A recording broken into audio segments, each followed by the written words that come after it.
Hari ini saya ingin berbagi dengan Anda hal yang saya syukuri.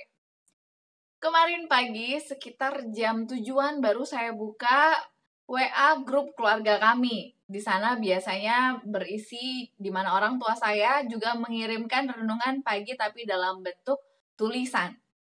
Lalu tiba-tiba di bawahnya saya lihat informasi bahwa adik saya ada chatting yang berbicara kepada saya kalimatnya seperti ini.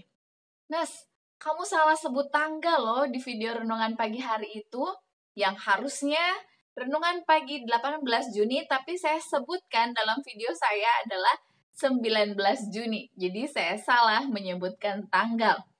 Ketika saya sudah baca itu, saya langsung keringat dingin dan kalang kabut. Masa sih? Aduh, sudah diupload ke YouTube. Bagaimana cara editnya saya kurang tahu. Saya cepat-cepat cari informasi tambahan karena saya sendiri belajar mengedit ini termasuk otodidak atau belajar sendiri dari internet.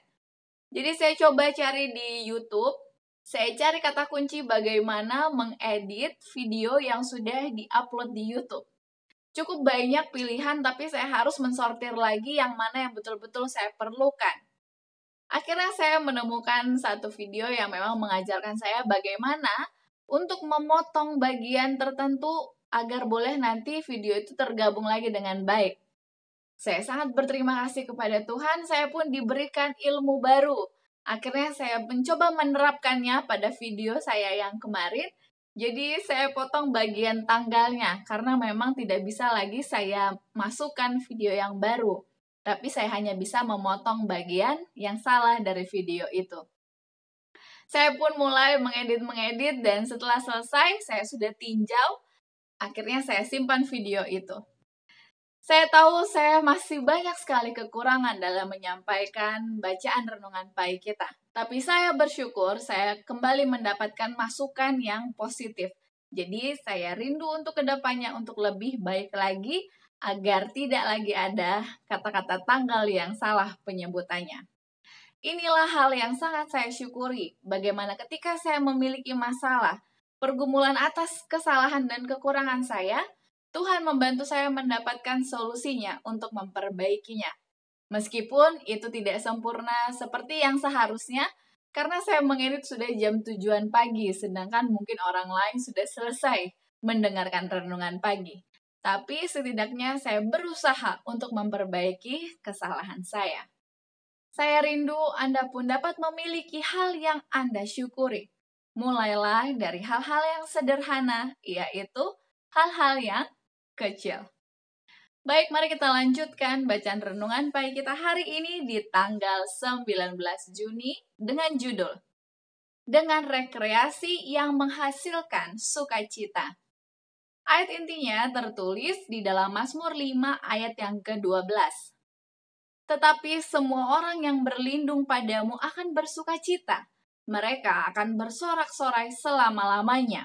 Karena engkau menaungi mereka. Dan karena engkau akan bersukaria orang-orang yang mengasihi namamu. Penjelasannya, musuh kebenaran itu punya segala macam hiburan yang dipersiapkan bagi para pemuda dalam semua kondisi hidup. Dan tidak hanya disajikan di kota-kota yang ramai, tetapi di setiap lahan yang dihuni manusia. Iblis gemar merekrut para pemuda menjadi pasukan tentaranya. Ia yang cerdik itu tahu benar bagaimana cara untuk bertindak, dan ia telah buktikan hikmat nerakanya dalam merancang kebiasaan dan hiburan bagi para pemuda yang akan memisahkan kasih mereka dari Yesus Kristus.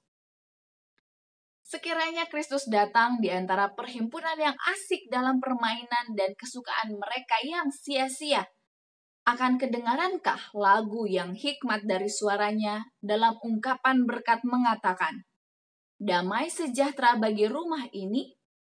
Bagaimanakah juru selamat dunia akan menikmati tempat kegirangan dan kebodohan ini? Kesombongan dan ambisi tidak pernah dipuaskan, tetapi orang-orang yang bijaksana dan sungguh-sungguh akan mendapat kesenangan yang besar dari sumber-sumber yang ditentukan Allah untuk dapat diraih oleh semua orang.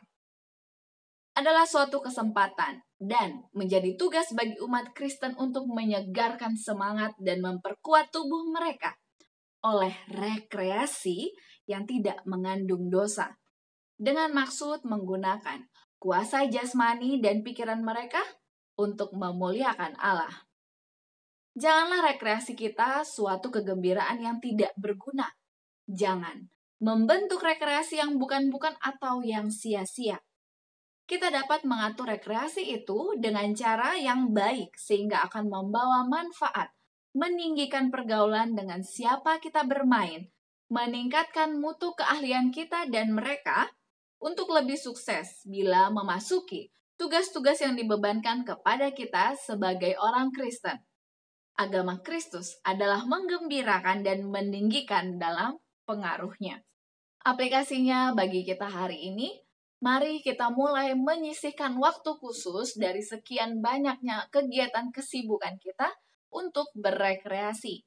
Karena ketika kita terus bekerja, terus beraktivitas, ada masanya di mana tubuh dan jiwa kita ini merasakan kejenuhan.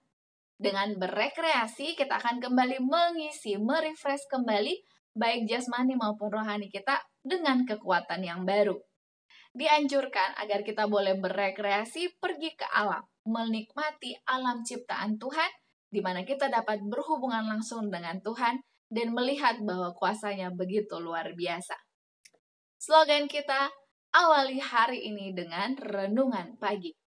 Dan menjadi pokok doa kita hari ini, mari kita berdoa memohon kekuatan Tuhan agar kita dijauhkan dari pengaruh iblis. Karena disebutkan dalam renungan pagi kita, selalu ada ide yang dibuat oleh iblis untuk membuat kita yang ingin berrekreasi menggantikan waktunya dengan cara sibuk bermain gadget, mencari permainan yang sia-sia. Menurut kita itu adalah suatu hiburan, padahal itu justru membawa pikiran kita semakin jauh dari Tuhan.